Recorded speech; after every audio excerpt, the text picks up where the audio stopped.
John Newton. Era um escravocrata. Ele comprava escravos na África e os vendia na Europa. Ganhou muito dinheiro levando escravos. Mas um dia, numa das viagens, naquele tempo os navios não tinham a linha d'água. Aquela linha que não pode colocar peso que faça com que o navio fique abaixo. E eles punham escravos em grande quantidade, a ponto do navio ir quase como uma chata.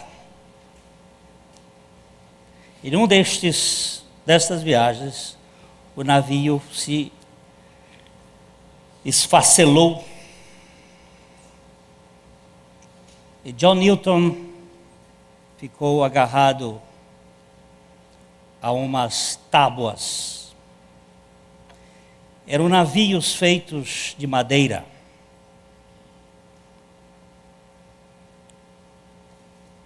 Naquela situação por 3 noites, ele que era um ateu convicto, clamou a misericórdia do Senhor. E o nosso Deus é o Deus da eterna misericórdia. E a sua misericórdia dura para sempre. E John Newton foi salvo. E ele compôs este hino que nós ouvimos cantar. O título deste hino é Amazing Grace. É uma graça maravilhosa, suficiente, extraordinária. Um dia, o estádio de Wimbledon, na Inglaterra, estava cheio, assistindo a uma banda de rock. E eram milhares de jovens. E a organização daquele evento quis fazer uma surpresa ou alguma coisa para chamar a atenção. E chamou Jess Norman, a cantora negra de ópera, uma das vozes mais lindas do nosso tempo. E Jess Norman, no fim daquela apresentação, sai de detrás dos camarotes, cantando a capela, como foi cantado aqui, sem instrumento, Amazing Grace. E por um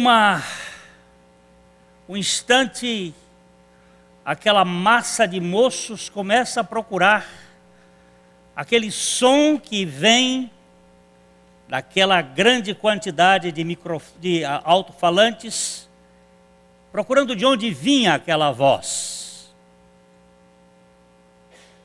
E Jess Norman, com uma roupa de gala, vai entrando e cantando.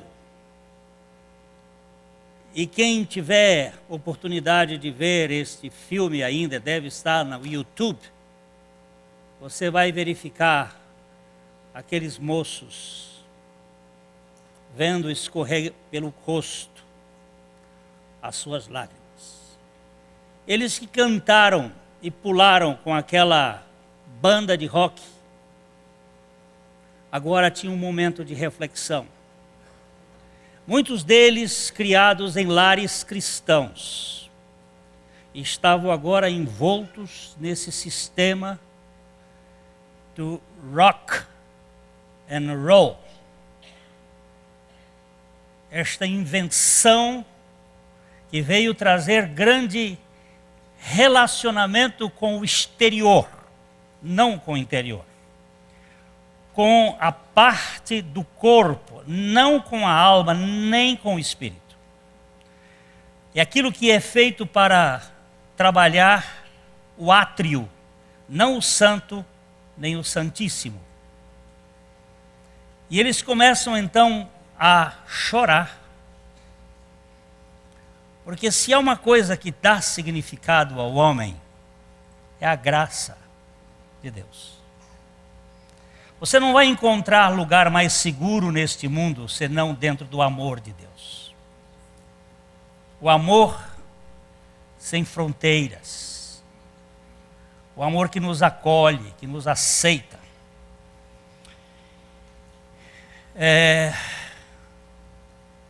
Por que nós hoje estamos tão agitados? Por que nós hoje estamos tão preocupados com as coisas e tão insatisfeitos? Nosso irmão Epáfras, que significa um ser gracioso, de Colossenses capítulo 4, versículo 12, este nosso irmão Epáfras era um dos elementos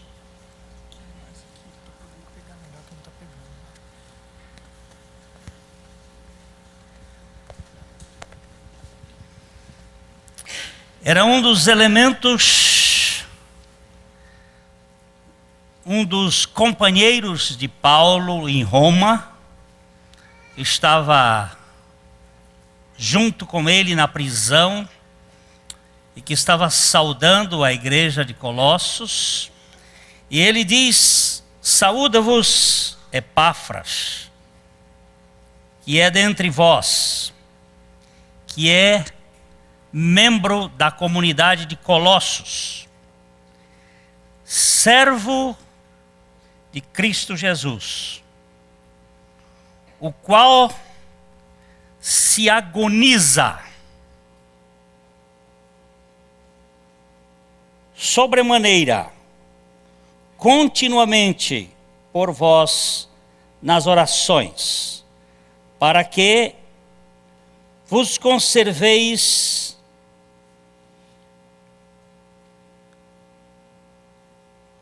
completos, inteiros, íntegros, não esquizofrenizados e plenamente convictos de toda a vontade de Deus. E dele dou testemunho de que muito se preocupa por vós, pelos de Laodiceia e pelos de Hierápolis. Pai, nós somos gratos a Ti, porque o Senhor nunca ficou sem testemunho na face da terra. Porque o Senhor sempre teve aqueles que o Senhor mesmo escolheu para serem instrumentos da Tua graça neste mundo. Graças te damos pela Tua infinita graça que coloca homens graciosos na brecha da intercessão e da oração, para que nós mantenhamos a integralidade do Senhor Jesus. Nós clamamos que o Senhor fale conosco, que o Senhor trate conosco esta noite, para que Jesus Cristo seja glorificado.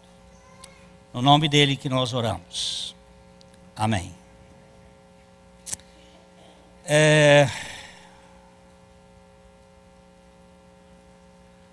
Há 100 anos atrás, o filósofo Friedrich Nietzsche censurou um grupo de cristãos com as seguintes palavras: Eca, vocês me enojam.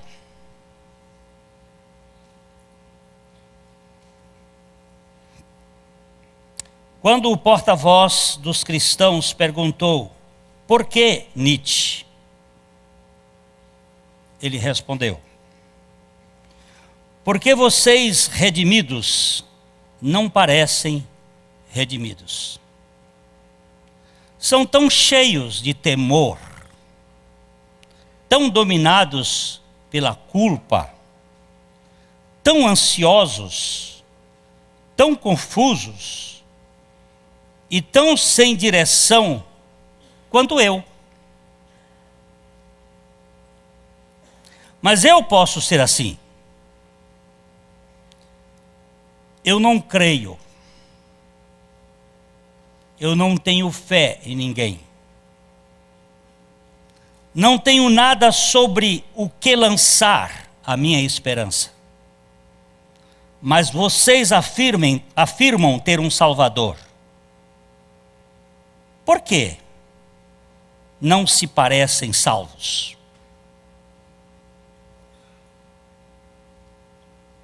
Vocês dizem que vocês creem, mas vocês não creem? Porque se vocês crescem, vocês iriam confiar. O que é oração?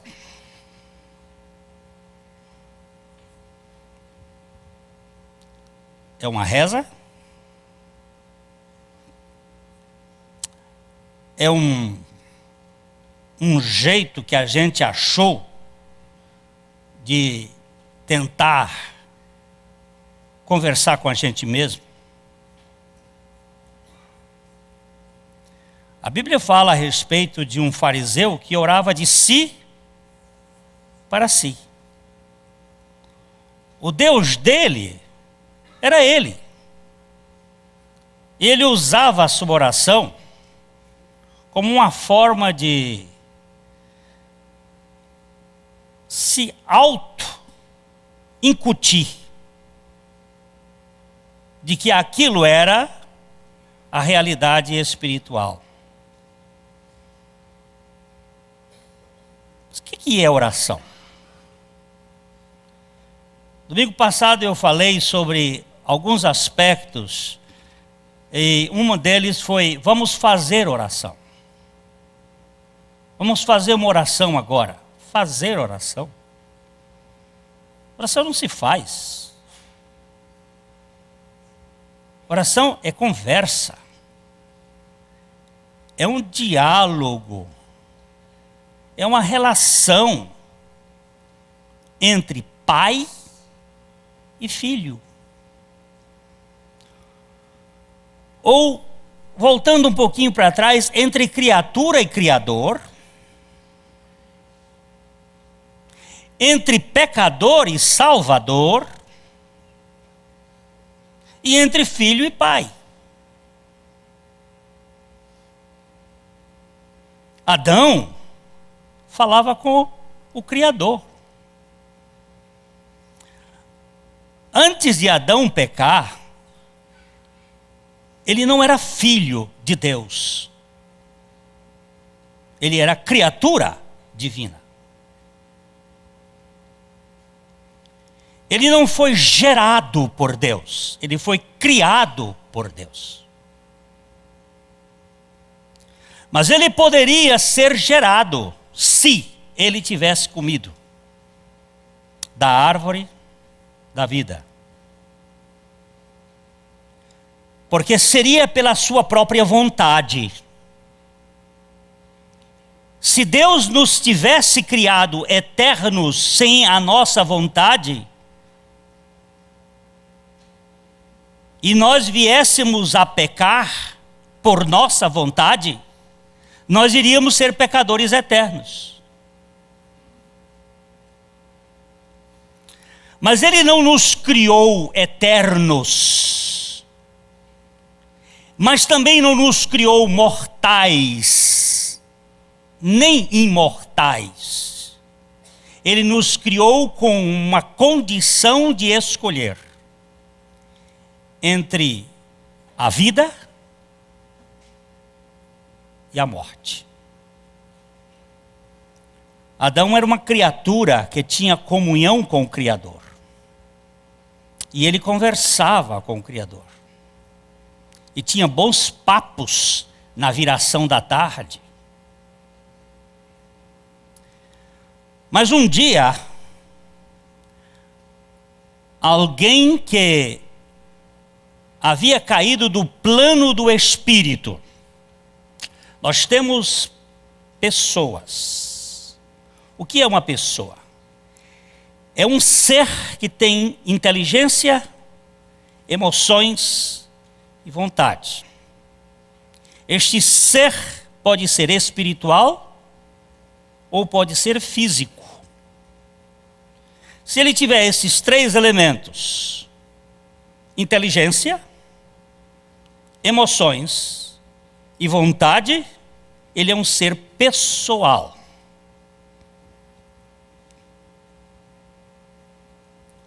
Deus criou primeiro os seres espirituais, antes de criar os seres físicos. E no plano dos seres espirituais, um ser resolveu ser o que ele não era. E o que ele não poderia ser. Porque se ele era criatura, ele nunca poderia ser o Criador.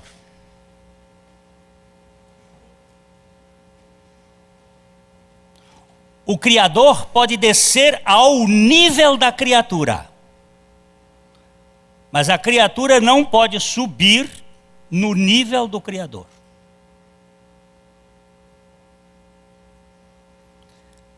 Aquele ser criado por Deus, lindíssimo, inteligentíssimo,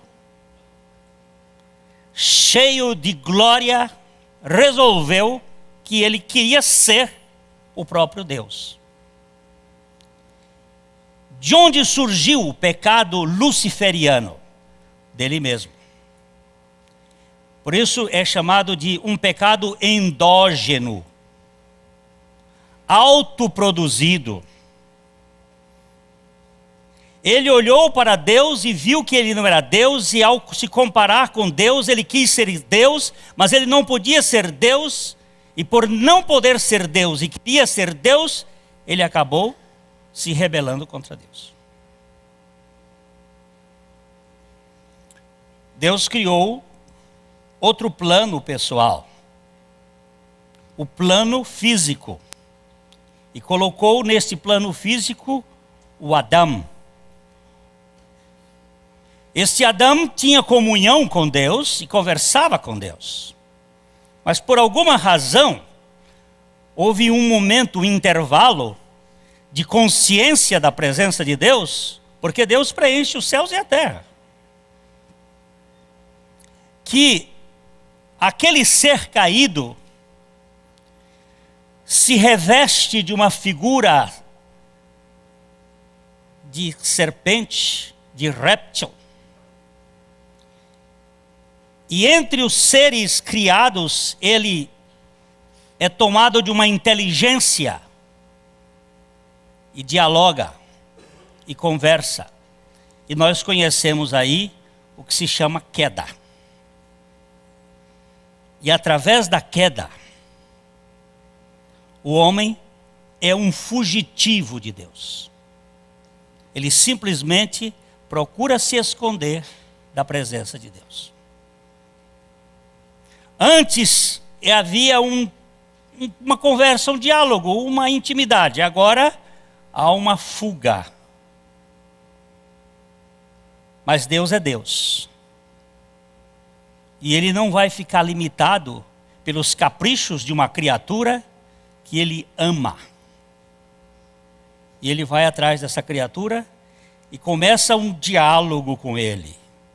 Deus fala e o homem responde. Agora já não é mais a conversa de criatura e Criador, mas de Salvador e pecador.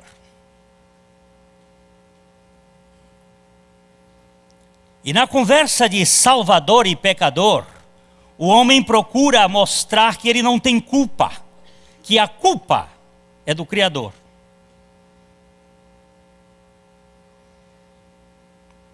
E Deus então estabelece uma história de salvação a partir do capítulo 3, o verso 15 de Gênesis. Nós temos a história da salvação. Não precisa ir entrar agora, só para a gente. É o início da história da salvação. O Deus que busca pecadores. O Deus que salva pecadores. Para fazer deste pecador salvo um filho. Não simplesmente uma criatura, mas um filho. O projeto de Deus não é um projeto de fazer uma sociedade, mas de fazer uma família. Um pai com muitos filhos. E a oração é exatamente esta linguagem do filho com o pai. E esta linguagem tem que ser espiritual e tem que ser física também. Porque nós somos seres físicos, psicológicos. E nós pensamos, temos emoções e vontade. E vamos conversar com o nosso Pai. Então, quando os discípulos viram Jesus orando, é porque Jesus estava no plano humano. Ele era Deus encarnado, o Filho de Deus conversando com o Pai. Eles acharam tão profundo isto. Agora vamos abrir Lucas, capítulo 11. Quando o Senhor, nós tivemos nesse texto na vez passada, mas sei que vamos precisar dele mais e mais vezes, porque o Senhor está nos falando sobre este assunto com mais intensidade. Lucas 11.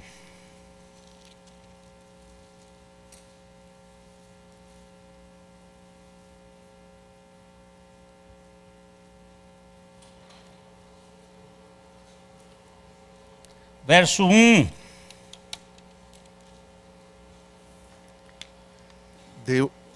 Deu uma feita, estava Jesus orando em certo lugar.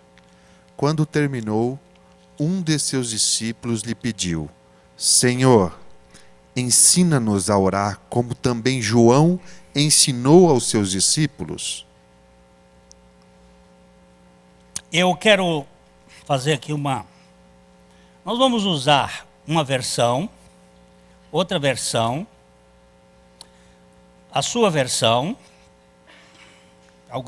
algumas versões diferentes. Nós temos a Bíblia em português em várias versões. Nós temos a corrigida, nós temos a atualizada, nós temos a corrigida fiel, nós temos a contemporânea, nós temos a Nova Jerusalém, a Bíblia de Jerusalém. A Nova Jerusalém ainda não temos. Nós temos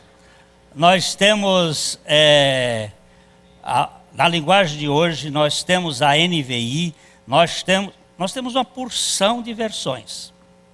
Outro dia alguém me perguntou, qual é a sua preferida? Digo, a minha preferida é em grego e hebraico. Mas como eu não sei ler nenhum dos dois, só estudar um pouquinho, eu tenho que estudar na minha. Então eu tenho que fazer cotejamentos, comparações. Porque traduzir é uma coisa muito difícil. Os italianos dizem que tradutire e traire é a mesma coisa que trair. Todas as vezes que você traduz, você trai. Porque não existe numa língua correspondente igual da outra. Nós aproximamos. Alguém disse, por que você não põe todos os textos ali e vai colocando e conversando? Porque também gostaríamos que as pessoas tivessem o manuseio da sua própria Bíblia. A gente aprende a ler a Bíblia lendo e manuseando.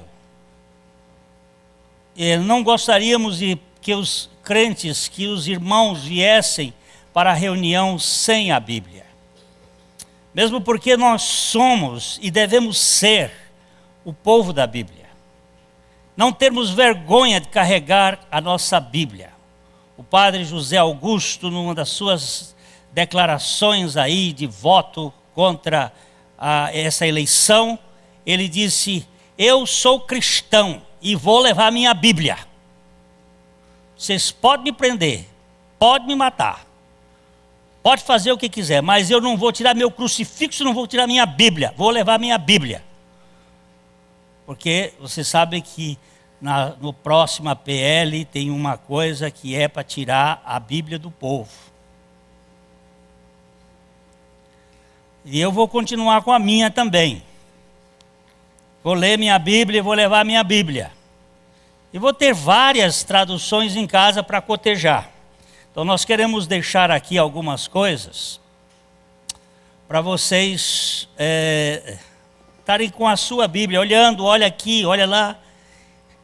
Jesus estava orando. E os discípulos estavam vendo Jesus orar. Pediram que ele os ensinasse a orar. Então Jesus vai ensiná-los a orar. Não é reza. O que é reza e oração? Reza é repetição. O que é uma reza? É uma mantra.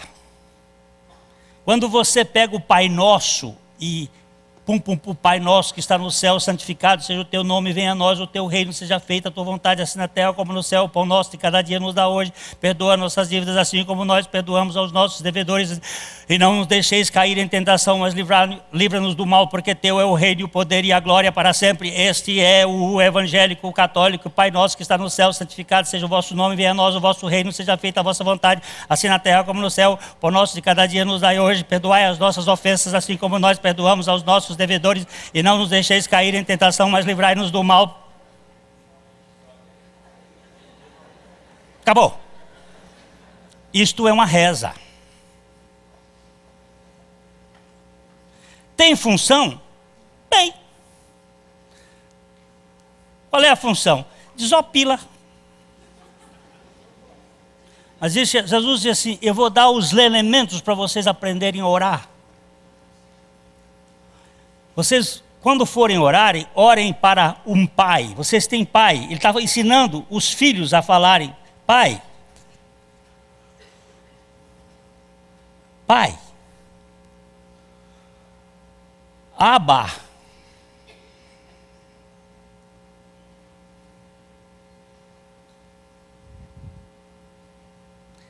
Santifica o teu nome. E aí você vai orar sobre a santificação do nome dele.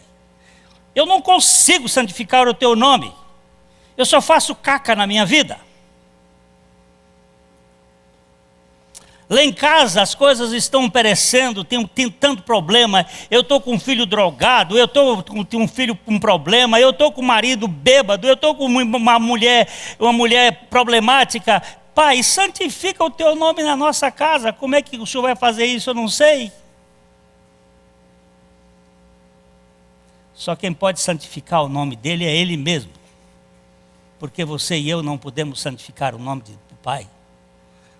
Mas podemos querer pedir a ele que a nossa vontade seja a vontade dele.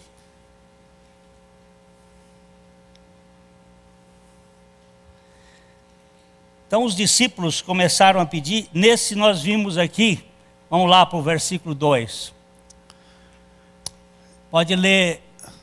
Então ele os ensinou: quando orardes, dizei: Pai, santificado seja o teu nome, venha o teu reino. O pão nosso cotidiano dá-nos de dia em dia. Você viu que, volta um pouquinho para trás, os dois. Ele aqui não tem seja feita a tua vontade. O Lucas cortou a vontade. Ele diminuiu a vontade. Mas se o reino está aqui, venha o teu reino, o reino implica na vontade. Mas continue. Dá-nos cada dia o pão cotidiano. Queridos, quando ele fala em pão cotidiano, pão nosso de cada dia, ele não está falando o pão da padaria. Como é que você diz isto? Eu digo isto porque ele diz o seguinte: não andeis ansiosos quanto o que haveis de comer.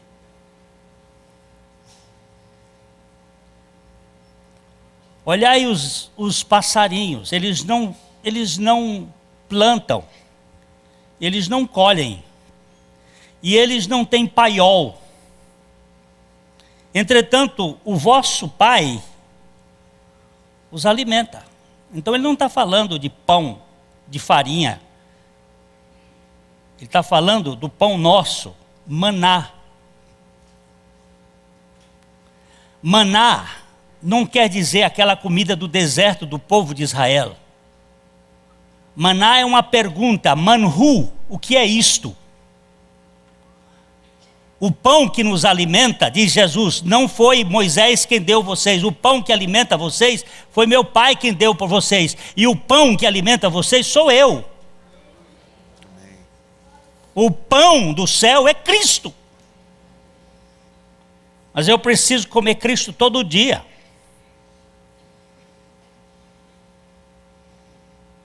Sem Cristo, eu entro numa religião. Eu fico mecânico. O pão nosso de cada dia, o pão cotidiano é Cristo. E aí vai mais para frente. Como é que diz? E perdoa-nos os nossos pecados, pois também nós perdoamos a todo aquele que nos deve.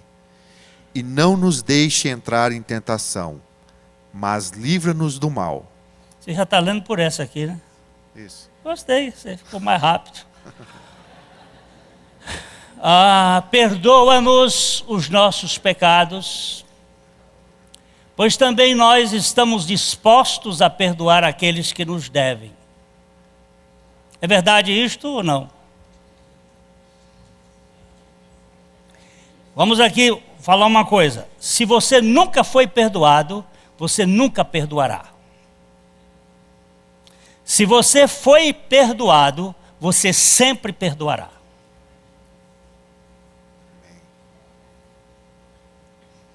Se você já foi perdoado, você não sonega perdão. Ainda que a ofensa seja grande. Pode matar seu filho, pode matar sua mulher, aí você diz, assim vai ser ótimo. Pode matar seu marido, você vai dizer, melhor ainda.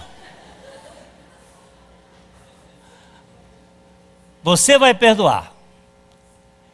Aí ele diz, e não deixes que eu entre na tentação. Essa tradução não é muito boa. E quando eu estiver no meio da tentação, me guarde. Porque eu não vou ficar sem tentação. E o cristianismo, se não tivesse tentação, seria uma realidade sem graça. Eu usei a palavra sem graça. Porque a graça se manifesta na nossa fraqueza. E é no meio da tentação. E livra-nos do mal ou do maligno. Esta é uma forma de orar. Ele está ensinando os discípulos deles a conversar com o pai deles.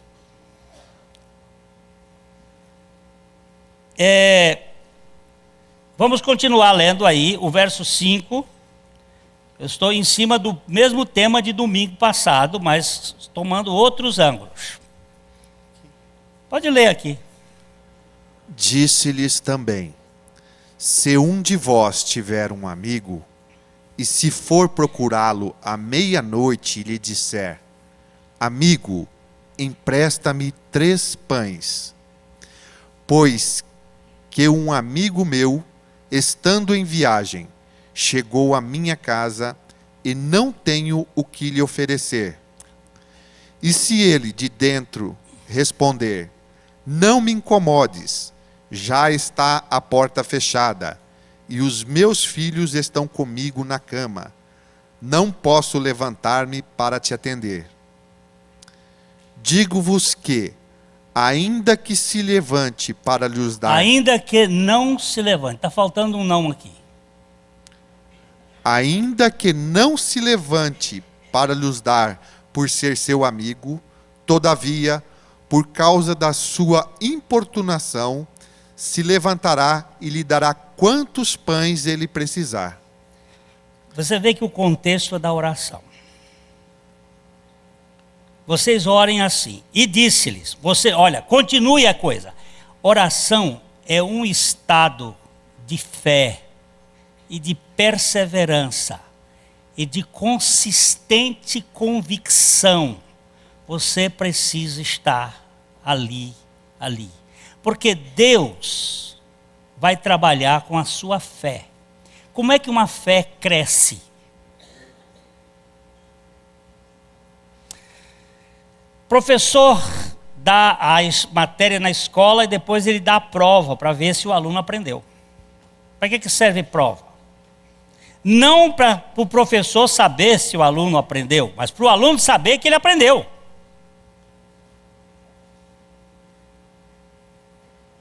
O professor não interessa saber se o aluno aprendeu, o aluno é que precisa saber se aprendeu. Aliás, a Montessori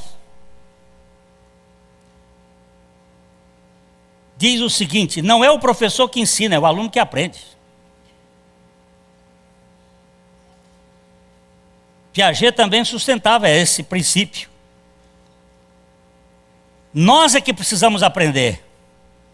E Deus, Ele não está olhando se você tem ou não tem fé, porque Ele sabe. Você é que precisa saber se tem ou não tem fé.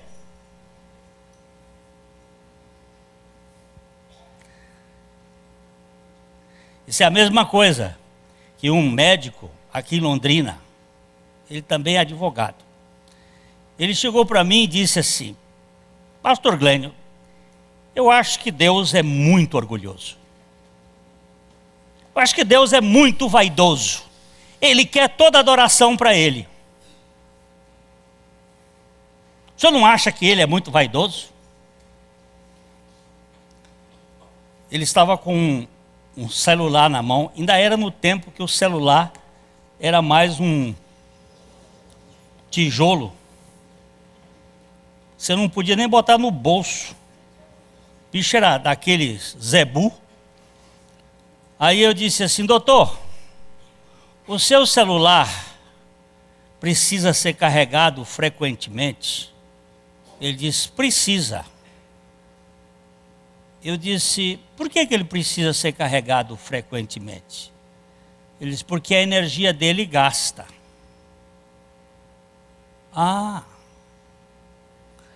Quer dizer que a energia do seu celular precisa ser conectada frequentemente com uma fonte de energia maior do que ele, não é? É. Quer dizer que a Itaipu está dentro do seu celular, não está? Ele disse: está. É porque Itaipu é muito orgulhosa? Ou porque seu celular não pode existir sem a Itaipu? Será que é Deus que precisa da nossa adoração? Ou somos nós que precisamos adorar a Deus para que sejamos equipados com a energia suprema e virtuosa desse Deus que nos ama tanto? Doutor, Deus não precisa de nada nem da nossa adoração. Deus não é um mendigo de adoradores. Deus não precisa de ser louvado. Ele não precisa de coisa alguma, doutor. Nós é que precisamos adorá-lo para que nós reconheçamos que só nele somos reabastecidos com a sua graça, sua misericórdia e seu amor. Não pense o Senhor que Deus quer alguma coisa de nós. Ele disse: Glênio, eu nunca tinha visto isso. Eu digo: nem eu, foi agora.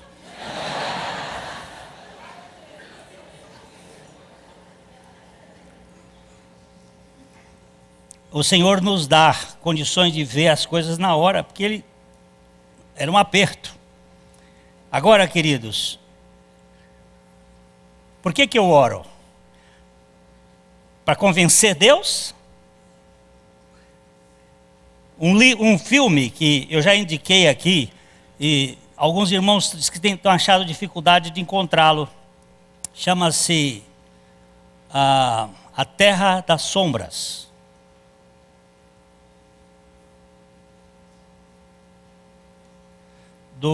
A história de C.S. Lewis. Esse filme é com Anthony Hopkins, aquele artista inglês. Ele faz a figura de C.S. Lewis. C.S. Lewis foi um escritor inglês, era professor da Universidade de de Oxford, ateu. Ele fazia parte, juntamente com Bertrand Russell e Cyril Jolt, 3 grandes pensadores ateus. 2 deles foram convertidos e um morreu ateu. Bertrand Russell, que era genro de pastor. E a esposa desse pastor escreveu o livro mais precioso que eu já li até agora. São os 2 melhores livros que eu já li. E eu estou pedindo direitos para publicar esse livro, O Segredo da Vida Feliz, porque a Betânia não publica mais. E ele está traduzido com português de Portugal e com muitos termos já desatualizados. E o outro livro é A Vida que Vence, de Watchman Nee. Mas desse livro, de Hannah Whitall Smith, que era casada com um pastor que era pedófilo. Por isto, Bertrand Russell tinha horror do cristianismo. Mas desses 3, 2 foram convertidos. E um deles foi C.S. Lewis, convertido matematicamente. Ele era professor de lógica matemática da Universidade de Harvard. Oxford. Estou com Harvard na cabeça. Bebendo cerveja, fumando charuto, ele descobriu que tinha um Deus que amava profundamente a humanidade e foi conhecer Jesus.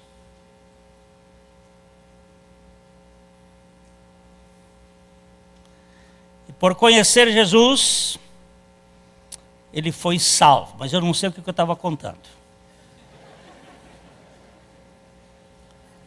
Eu ia contar que alguém tinha falado de C.S. Lewis.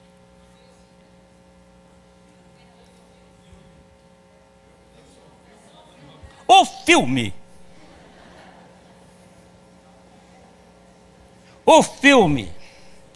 C.S. Lewis era este homem que casou muito velho com uma judia. Uma judia que também era escritora americana. E ela contraiu câncer. E um dia, o pastor do C.S. Lewis chega para ele e diz assim: como vai sua esposa? Ele disse: ela está melhor. Você deve ter orado muito. Ele disse: sim, eu tenho orado. Mas não é a minha oração que muda Deus. É Deus que muda a minha oração. E Ele muda meu coração para que eu aceite a sua vontade.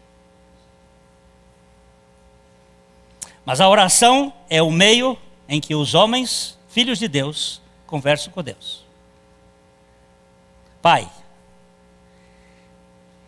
E ele então vai dizer, olha, tem que persistir.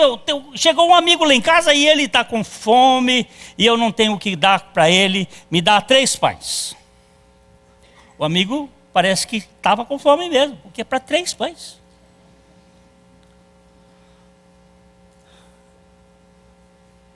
E o outro responde lá, eu não vou atender você porque a porta está fechada, meus filhos estão dormindo, eu não vou atender você. Mas ele vai lhe atender por causa da apurrinhação. Por causa da importunação. Eu não saio daqui. Aí nós vimos domingo passado a viúva que disse, eu não saio daqui, ninguém me tira, eu volto outra vez. No outro dia ela voltava e o juiz não atendia, e ela voltava e o juiz não atendia, e ela voltava. E para que eu não seja importunada por causa desta viúva, eu vou atendê-la. E aí Jesus pergunta, será que Deus Pai é pior do que esse juiz iníquo?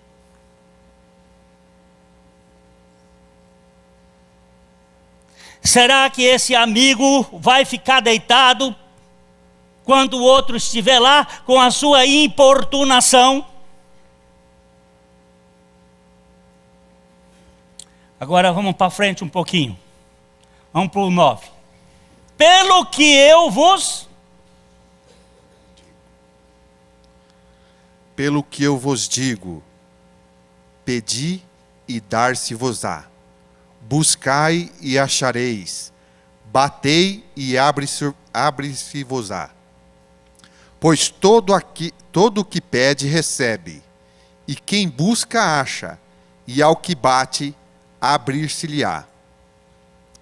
E qual o pai dentre vós que, se o filho lhe pedir pão, lhe dará uma pedra? Ou se lhe pedir peixe, lhe dará por peixe uma serpente? Ou se pedir um ovo, lhe dará um escorpião? Se vós, pois, sendo maus, sabeis dar boas dádivas aos vossos filhos, quanto mais dará o Pai Celestial o Espírito Santo àqueles que lhe o pedirem? Será que Deus é mau assim? Mas, Glênio, por que nós não temos o que pedimos? Por quê? Vamos para Tiago 4.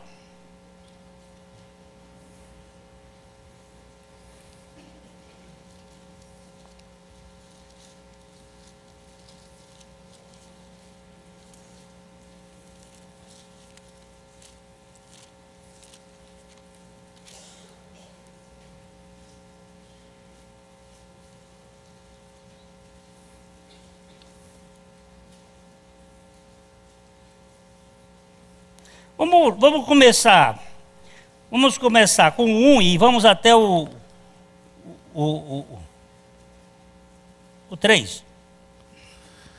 De onde procedem guerras e contendas que há entre vós? De onde, senão dos prazeres que militam na vossa carne?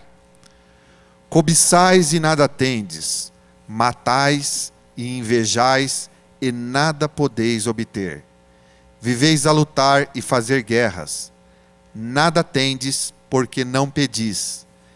Pedis e não recebeis, porque pedis mal, para esbanjardes em vossos prazeres. Ele diz que todo que pede recebe? Diz. E agora diz que pede e não recebe? Por quê? Tem uma condição.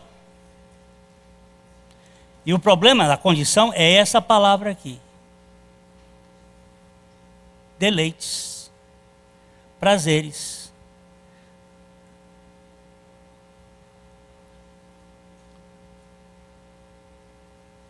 Você quer a satisfação dos seus deleites. Se você não quer a glória de Deus, você não quer o reino de Deus.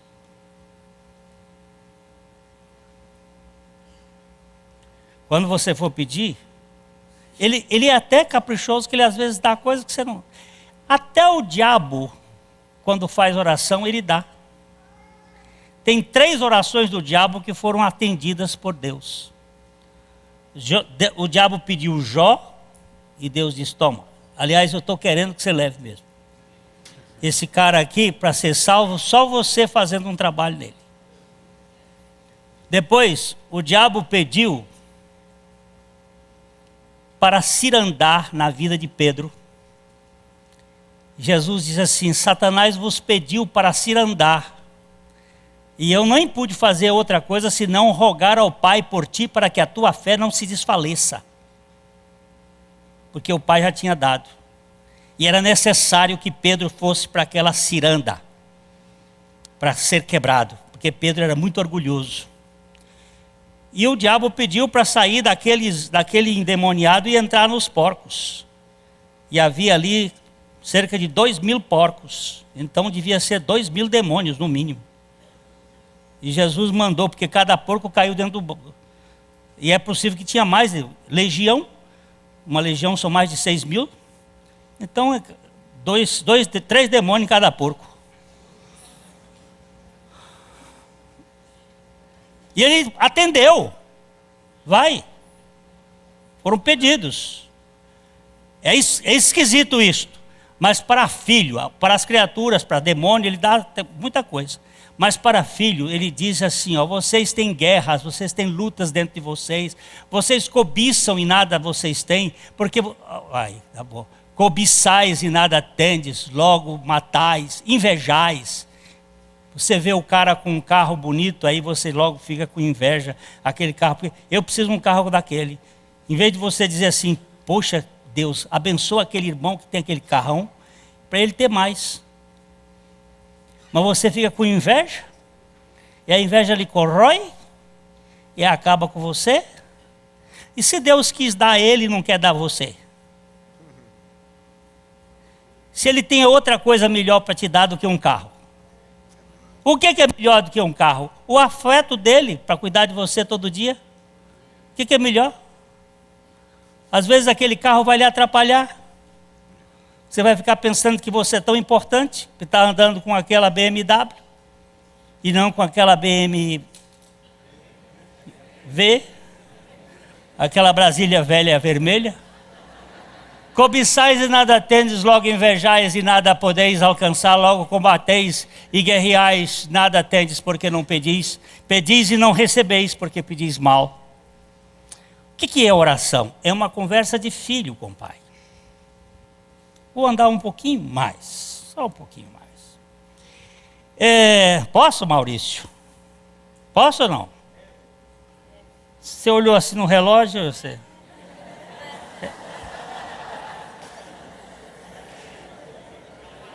Passei da hora, Maurício? Não, se você me diz. Você tá aí. Não. Quando você olhar assim outra vez, eu já sei que tem que parar.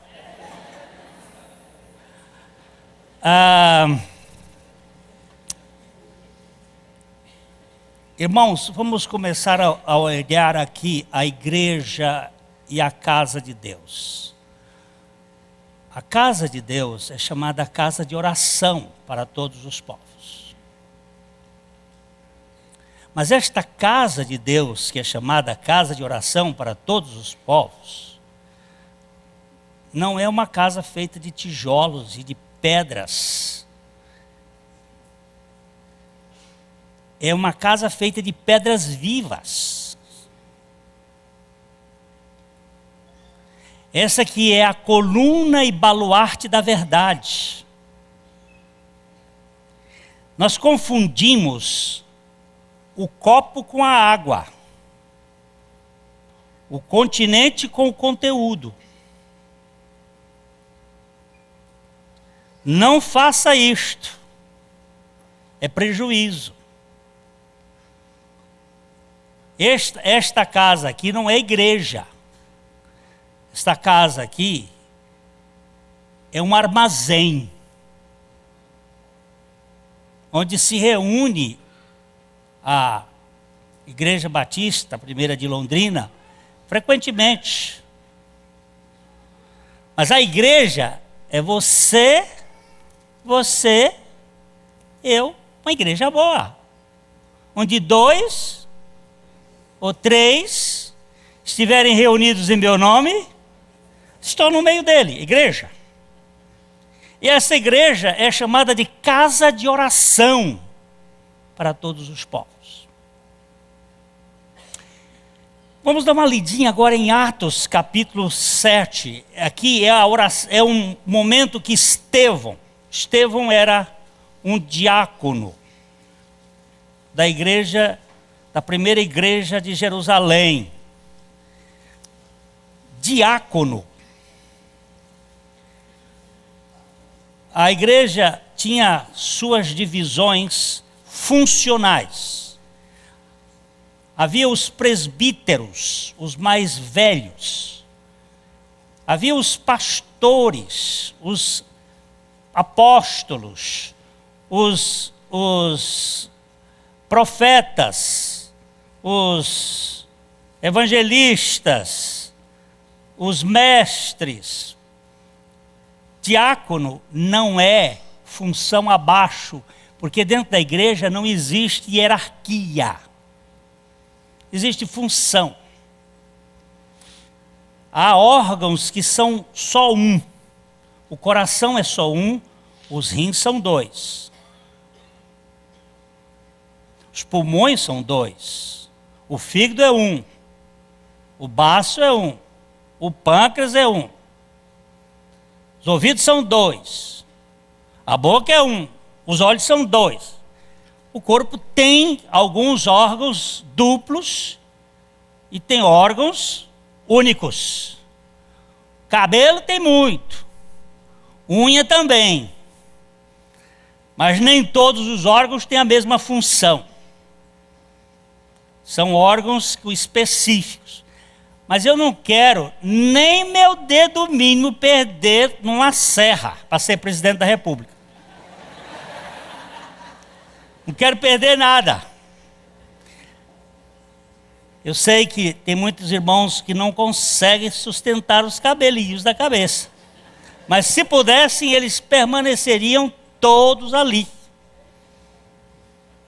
Nós não queremos perder a unidade do corpo. O corpo de Cristo tem funções diferentes. E a igreja de Jesus Cristo, ela tem...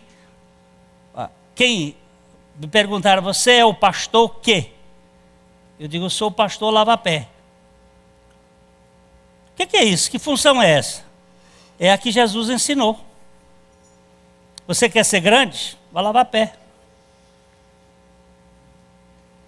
Nós estamos lutando e pedindo ao Senhor para manter uma unidade entre um grupinho de peregrinos, de mendigos, de indignos, que é para formar uma liderança coletiva de pastores nessa igreja, e tem dado dificuldade, porque há anos que a gente tem lutado por isso, mas estamos caminhando na persistência da oração e clamando ao Senhor por uma unidade num grupinho pequeno, e depois outro grupinho e outro grupinho, porque não há função de especialidade no reino de Deus e ninguém é maior do que outro. Estevão, como disse um dos peregrinos que fazem parte do nosso presbitério aqui, disse: Estevão é chamado de diácono e foi o que fez a pregação mais profunda do livro de Atos. Mais do que de Paulo, mais do que de Pedro, mais do que de qualquer um daqueles que falaram. Porque ele era um homem tão cheio do Espírito Santo e de sabedoria, como qualquer um a quem o Espírito Santo, que estava orando, ele dará o Espírito Santo àqueles que lhe o pedirem. E nós temos aqui este Estevão. Vamos lá para... Não, já saí do Tiago. É Atos capítulo 7, verso 44. Vamos começar com o verso 44. Eu vou rapidinho. Domingo é dia da eleição. À noite sou eu, né?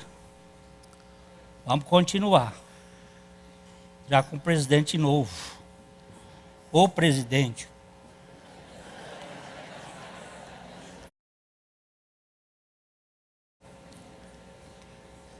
Entre os nossos pais no deserto estava o tabernáculo do testemunho, como ordenara aquele que disse a Moisés que o fizesse segundo o modelo que tinha visto. Presta atenção, volta um pouquinho. Entre os nossos pais no deserto estava o tabernáculo. O tabernáculo era composto de uma série de elementos e era móvel.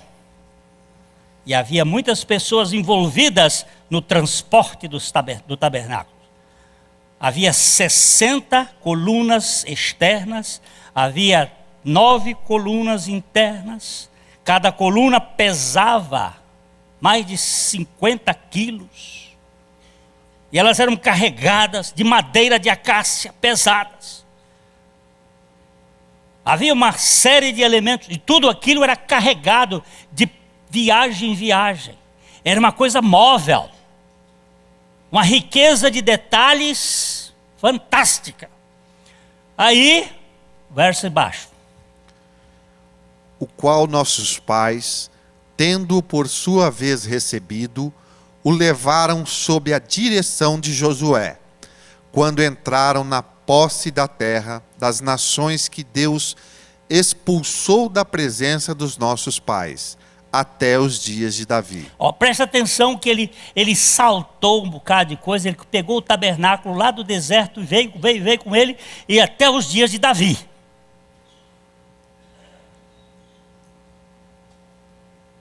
Passou por todos os reis, por todos os juízes, passou pelo rei Saul, chegou no Davi e botou até o dia de Davi. Agora continue. Que achou graça diante de Deus e pediu que lhe fosse dado achar habitação para o Deus de Jacó. Ele diz que Davi pediu que lhe fosse dado achar habitação para o Deus de Jacó. Foi Davi que teve essa ousadia. Nós vamos já olhar para outro texto. Vamos lá. Entretanto, foi Salomão quem lhe edificou uma casa. Continue. Mas o Altíssimo não habita em templos feitos por mãos de homens, como diz o profeta. O céu é meu trono, e a terra o escabelo dos meus pés. Que casa me edificareis, diz o Senhor? Ou qual o lugar do meu repouso? Esse é o profeta Isaías.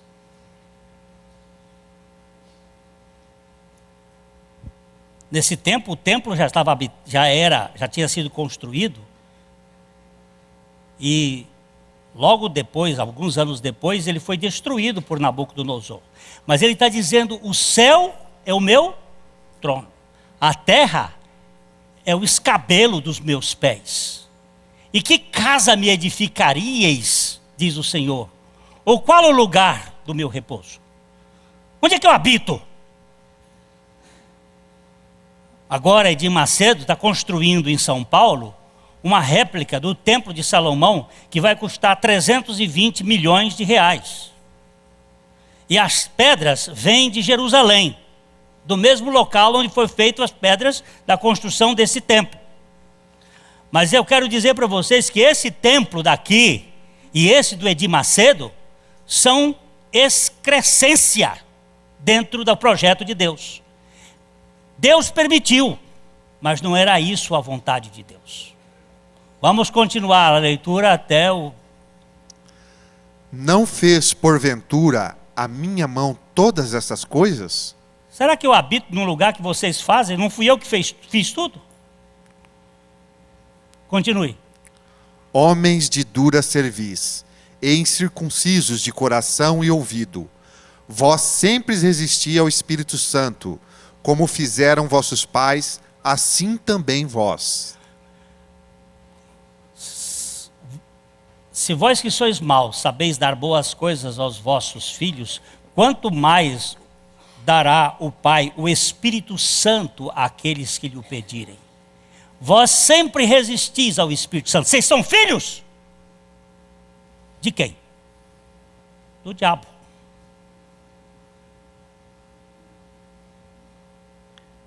vocês sempre são resistentes ao Espírito Santo. Continue.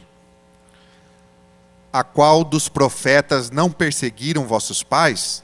Até mataram os que dantes anunciaram a vinda do justo, do qual vós agora vos tornastes traidores e homicidas.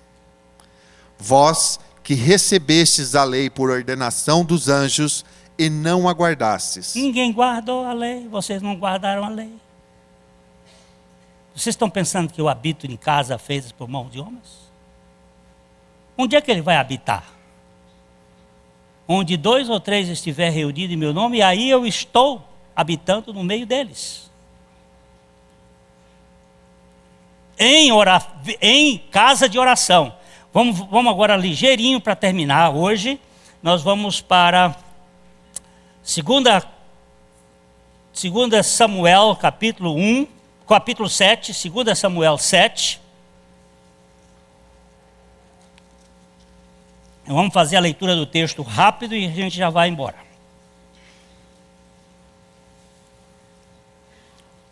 Segunda Samuel 7:1. Ora, estando o rei Davi em sua casa, e tendo-lhe dado o Senhor descanso de todos os seus inimigos em redor, disse ele ao profeta Natã: Eis que eu moro numa casa de cedro, enquanto que a arca de Deus dentro de uma tenda. Davi, eu fiz uma casa bonita para mim de cedro, mas o senhor está morando numa tenda. Olha a contenda que ele foi arranjar. Você está vendo? O senhor não pode morar numa tenda. O senhor tem que morar numa casa bonita como a minha. Eu estou morando nessa casa, por que o senhor não vai morar numa casinha de tenda? Vamos lá. Respondeu Natã ao rei: Vai e faze tudo quanto está no teu coração, porque o Senhor é contigo. Você vê o que um profeta sem consultar Deus faz? Dá um recado que não era o recado de Deus. Ele foi precipitado. Ele abriu a boca antes de falar com Deus. Ele disse: não, já você, Davi, conseguiu vitória sobre todos os povos. Você está sendo o rei fantástico. Vai e faze conforme o teu coração, porque o Senhor é contigo. Conversa. Não vá nas cabeças dos outros, não, sem consultar o Senhor. Continue. Mas naquela mesma noite, a palavra do Senhor veio a Natã, dizendo: Vai e dize a meu servo Davi: Assim diz o Senhor: Edificar-me-ás tu uma casa para que eu nela habitar? Ah, eu já lhe pedi casa. Continue. Porque em casa nenhuma habitei, desde o dia em que fiz subir do Egito os filhos de Israel até o dia de hoje. Mas tendo andado em tenda e em tabernáculo, e em todo lugar em que tenho andado com todos os filhos de Israel, falei porventura alguma palavra a qualquer das suas tribos, a que mandei apacentar o meu povo de Israel, dizendo: Por que não me edificais uma casa de cedro? Eu já pedi alguma vez isso? Eu pedi alguma vez que vocês fizessem uma casa para mim? Eu não dei a Moisés um tabernáculo e não dei uma visão celestial para ele fazer? Por que vocês estão se metendo num assunto que vocês não deviam se meter? Bora. Agora, pois, assim dirás a meu servo de Davi: Assim diz o Senhor dos Exércitos: Eu te tomei da malhada, de detrás das ovelhas, para que fosses príncipes sobre o meu povo, sobre Israel. Primeira coisa que Deus faz é mostrar a Davi de onde ele veio. Vê a sua origem, Davi. Você não trata de um simples pastorzinho de ovelha. Eu te peguei do meio da malhada. É bom você se lembrar disso, que eu é que estou nesse negócio. Bora. E fui contigo, por onde quer que foste, e destruí a todos os teus inimigos diante de ti, e te farei um grande nome, como o nome dos grandes que há na terra. Também designarei lugar para o meu povo, para Israel, e o plantarei ali, para que ele habite no seu lugar, e não mais seja perturbado, e nunca mais os filhos da iniquidade o aflijam, como dantes. Agora, por favor, deixa aí. Também designarei lugar para o meu povo, para Israel. Designarei o lugar onde não estavam habitando lá na Palestina? Por que designarei? Porque está no futuro. Lugar para o meu povo Israel. Israel é o povo manco de Deus. É o povo que traz os sinais da cruz. Não é mais o Jacó. Jacó é o trapaceiro. Israel é aquele que passou por Jaboque e Manqueja. Israel é o príncipe aleijado. O meu povo não é um povo qualquer. Eu designarei um lugar para ele, e não mais seja perturbado, e nunca mais os filhos da iniquidade o aflijam como dantes. Nunca se esqueçam da Nova Jerusalém. A história tem um começo e tem um fim, e tem um meio. Este meio é confuso para nós, mas ela tem um começo lá no Éden, e tem um fim. Ele sai do paraíso para uma cidade. Ele sai de um jardim para uma cidade. E esta cidade é a cidade de Deus, não dos homens. Continue. E como desde o dia em que ordenei que houvessem juízes sobre o meu povo Israel, a ti, porém, darei descanso de todos os teus inimigos. Também o Senhor te declara que ele te fará casa. Presta atenção. Porém o Senhor te declara que ele te fará casa. Aí você diz, é Salomão. Salomão, é? Vamos embora. Quando teus dias forem completos e vieres a dormir com teus pais, então farei levantar depois de ti um dentre a tua descendência, que sair das tuas entranhas, e estabelecerei o seu reino. Mas espera, quando os teus dias forem completos, e vieres a dormir com os teus pais, então farei levantar depois de ti um... Espera. Salomão era vivo ou não era? Naquele tempo? Era. Então não pode ser Salomão. Salomão, ele farei levantar depois de ti um dentre a tua descendência. Quem é da descendência de Davi que ele fez levantar? Jesus.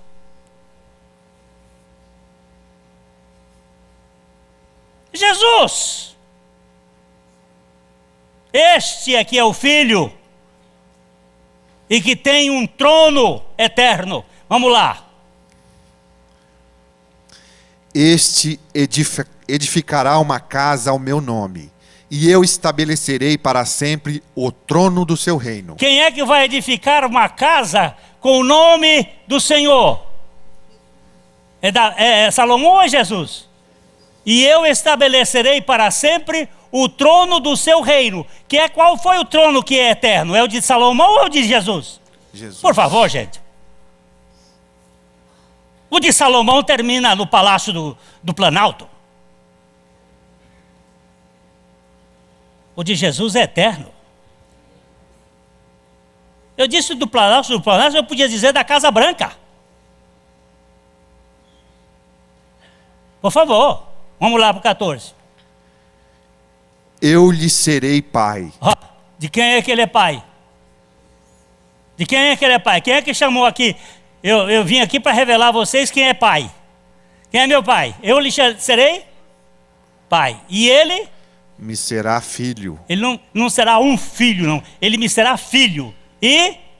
Se vier a transgredir, castigá-lo-ei com varas de homens e com açoites de filhos de homens. Esse aqui, ó, os teólogos têm tratado, trabalhado, e se vier a transgredir,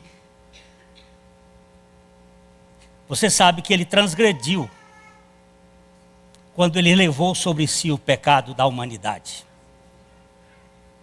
Ele se tornou pecado por nós. E quando, eu não diria, e quando ele transgrediu carregando o pecado da humanidade, tinha que ser castigado com vara de homens e com açoites de filhos de homens. Quem foi que foi castigado com vara de homem? Foi Salomão? Mas não retirarei dele a minha benignidade, como a retirei de Saul, a quem tirei de diante de ti. Ó, o reino de Saul acabou, o de Davi não vai acabar. Mas onde? Em Jeoaquim?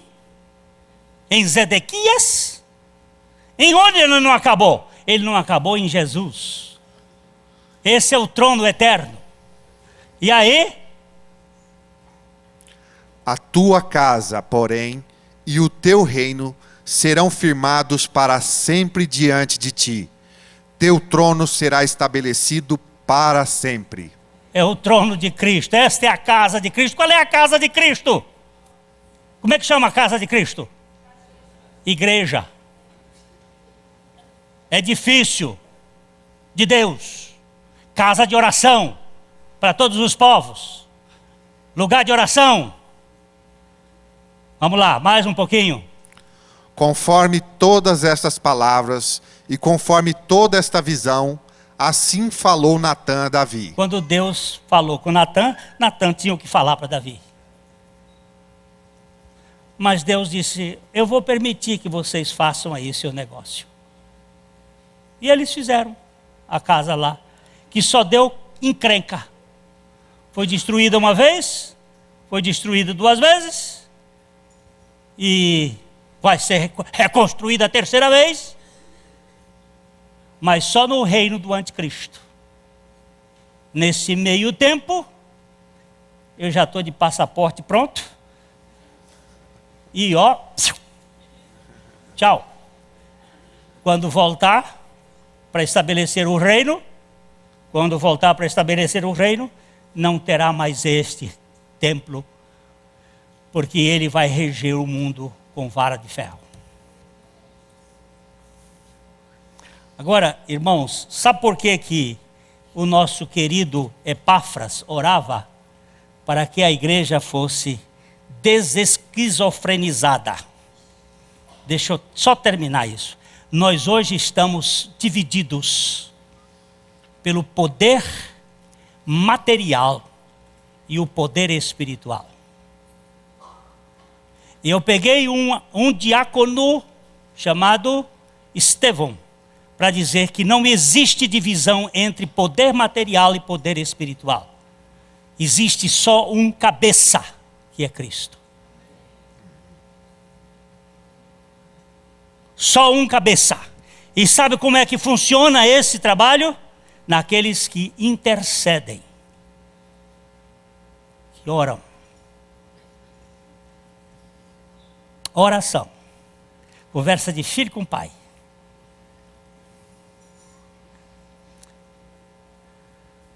Eu falo domingo que vem. O que aconteceu ali no Hotel Nobili, em 1976. Me guardem isto, que eu não posso esquecer. Em 1976, aconteceu ali no Hotel Nobili, que hoje não existe nem Nobilitatis.